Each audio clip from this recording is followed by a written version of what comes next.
Hello, and thank you very much for joining me again. You may recall in the previous video I'd said that I'd put the Drakelow videos on hold for a bit because I hadn't really had much in the way of interest at the time. Well, I'm pleased to say that since that, over several weeks, there has actually been an increase in interest in those videos. So for today, I've dug out some archive footage from, are you ready, 1993. Yeah, nearly 30, well, over 30 years ago. In this case, we had a visit from John Yates from BBC's Midlands Today, and this was when the property was first put on the market by the Home Office. So yeah, in the first video, you'll see John having a little look around, interviewing a few people. So I'll present that to you now, and there'll be a second video coming up shortly where John came back again in 1999, and I'll talk to you about that one in a minute. The sales pitch is suitably vague, 46 acres, including underground accommodation. Even the 60-yard drive and armour-plated and alarmed door can only hint at that which lies behind.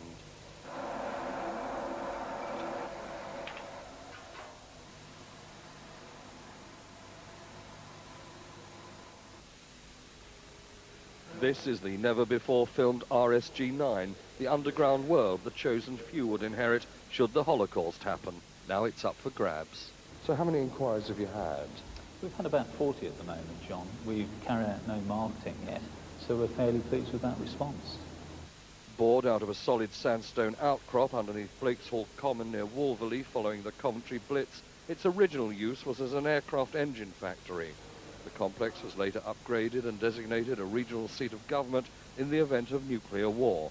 Accommodation includes 8 miles of echoing corridor, a fully equipped canteen and kitchen, numerous dormitories for men and women, and a disused medical centre, a suitable case for treatment. A church on the site was even demolished to shield the complex from aerial surveillance until after it was decommissioned. Now there are those who say it should become a tourist attraction. I certainly don't want it to be used by any of the agencies who are responsible for the disposal of noxious waste or damaging materials, which of course could be concreted into this area and lost forever and only discovered by succeeding generations. Do you think that's a real problem? I think it is a real problem.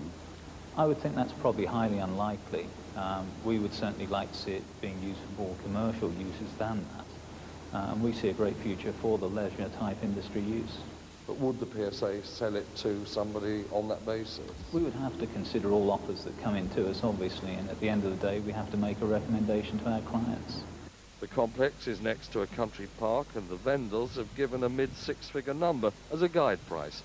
Tenders should be in by November. Those who know these things... So there you are, that was John Yates back in 1993, discussing the pending sale of the tunnels by the Home Office.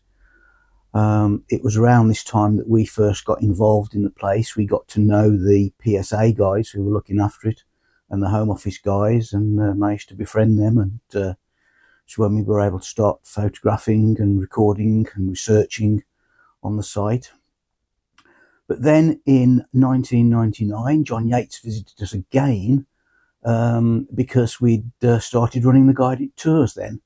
So the next video is of John's report from 1999, all about us doing tours. So I'll leave you with that one. Behind a steel door, an underground world hidden from view. But as from next week, the tunnels are to be open to the tourists with a taste for the underground.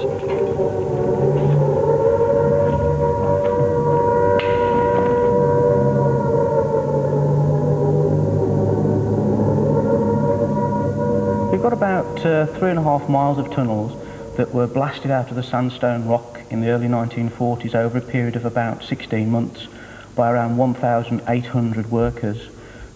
We do know that unfortunately at least 3 of them lost their lives during construction. 150 feet under Kinver Edge, the Drakelow tunnels were first used in 1941 as a factory for the production of aircraft engine parts. In the original kitchens, 700 workers would have been catered for. Well, I used to ride past here with my dad on our bikes, when I was about 8 or 9 years old. And I asked him what was down there, and he said it was secret tunnels making engine parts, and it was also guarded by men with rifles. The tunnels were later equipped as a seat of regional government in the event of nuclear war. They were decommissioned in 1993. The tunnels are now in new private ownership, and we have gained permission to show parties around. We charge a small fee for this, and we hope that the money we can then build up will help us to preserve and restore the tunnel complex. So there you go then. That's it for today.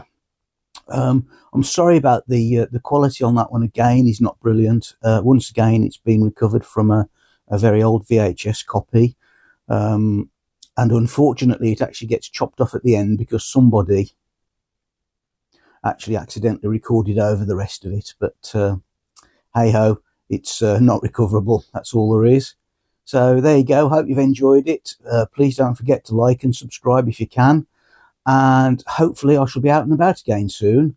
I've also got some more Drakelow stuff available, which I'll be posting in due course as well. So all the best. Thank you very much for watching, and hopefully see you again soon. Cheers.